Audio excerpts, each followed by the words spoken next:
Hello guys, hello. This is for Scorpio. Scorpio, welcome dito sa aking channel, Kapalaran 888. Welcome guys. Alamin natin kung anong messages, vibration, gabay energy para sa lahat ng Scorpio. Okay.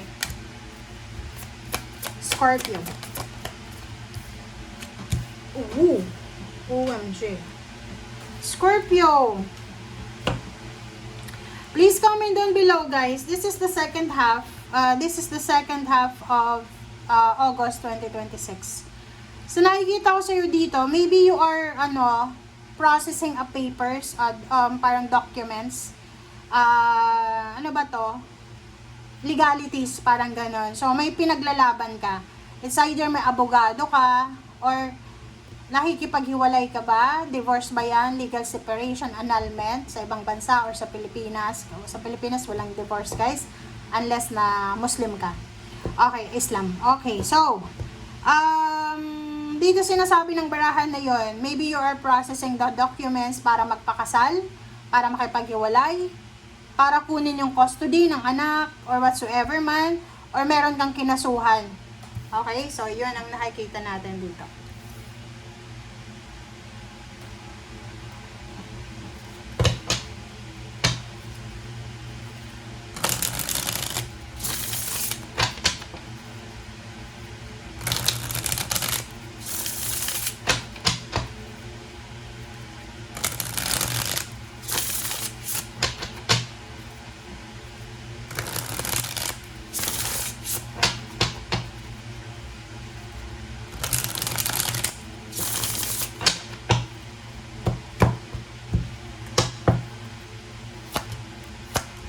Okay, yun.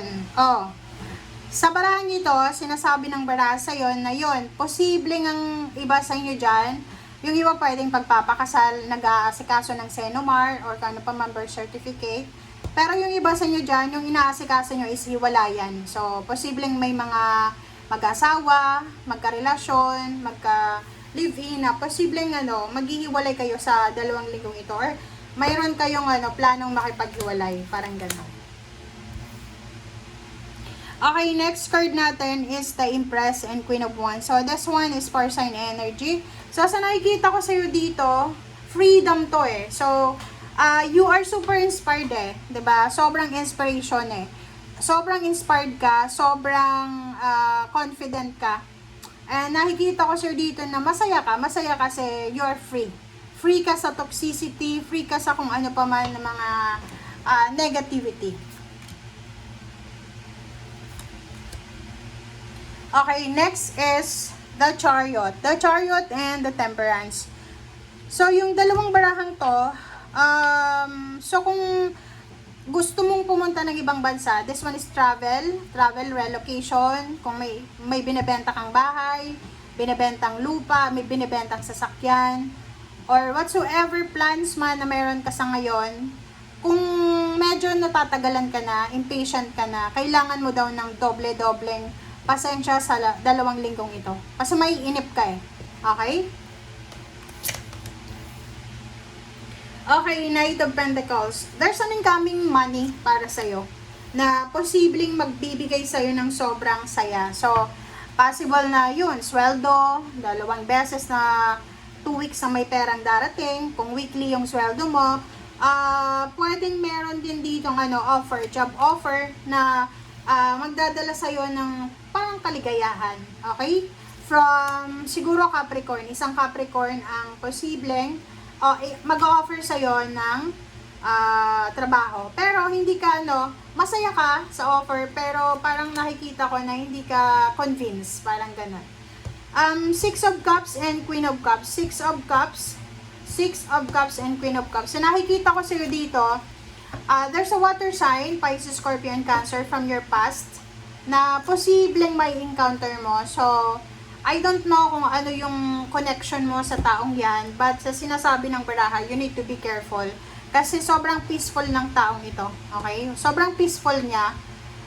Sinasabi dyan ng baraha, pwedeng Queen of Cups. Maybe, biyanan mo to dati. Babaeng biyanan. So, mother-in-law. Or kung sino man siya na connected sa'yo sa past. So, you need to be careful. Okay, the Tower and Knight of Pentacles. So, sabi ng bara sa'yo, hindi lang love life ang possible na magkaroon ka ng problema sa 2 linggong ito, pati din kaperahan. So, medyo, yun nga, sobra kang stress, and then nakikita mo yung mga tao yung mga kakilala mo sa social media, kaliwat kanan yung celebration, yung outing, ganyan ganito, yung travel. Ikaw parang nasa trabaho lang 24 hours, or yung iba nga unemployed. So medyo feeling insecure or nagse-self pity ka. Pero ang nakikita ko sa'yo dito, may iba na planong makipaghiwalay sa relationship kasi plano mong magkaroon ng bagong relasyon. Okay? Sa ginagawa mo ngayon, sa proseso ng ginagawa mo, kailangan mo daw mag-ingat. Okay? Kasi alam mo, ikaw, Scorpio, ang Scorpio kasi guys, bago yan gumalaw, pinag-aaralan niya. Okay? 'Di ba? Tama yung sinasabi ko. Bago, anong tawag dito? Napaka-sigurista. Yun ang tamang word. Sigurista ka. Ang problema lang, okay, sigurista ka, pero nung magsimula ang 2026, biglang naging parang na panay desisyon mo na hindi mo pinag-iisipan. Yun, hanggang ngayon. So, kaya, sinasabi sa'yo ng Empress dyan, and then, the Devil, na you need to be careful sa mga padalos-dalos mong ginagawa. Okay? Queen of Wands and Two of Wands. Gusto mo makalaya, gusto mo magkaroon ng financial and emotional freedom, pero, hindi pa buo ang loob mo, parang ganon, or hindi ka pa sigurado. Chariot and Six of Cups, maybe you're going back sa kung saan ka galing. Pauwi ka ng probinsya nyo, or pauwi ka doon sa pamilya mo, parang ganun. Or you're planning to take a vacation. Temperance and Queen of Cups. So nakikita ko sa'yo dito, ang kailangan mo sa linggong ito guys is, 2 linggo siya, ang kailangan nyo talaga is sobrang pasensya. Okay? Maraming mga situation na matitrigger ka kasi yun nga sabi ko sa'yo, magsa-self-pity ka ngayon diba? Magsa-self-pity ka, mag-iisip ka na naman na, ay, bakit sila masaya, bakit ako hindi, bakit sila successful, bakit ako hindi, ganyan, ganito. Bakit yung love life nila masaya, bakit ako hindi, parang ganun. So, you're comparing yourself sa ibang tao. And, sinasabi ng bara sa'yo dito, sorry guys, madilim ba?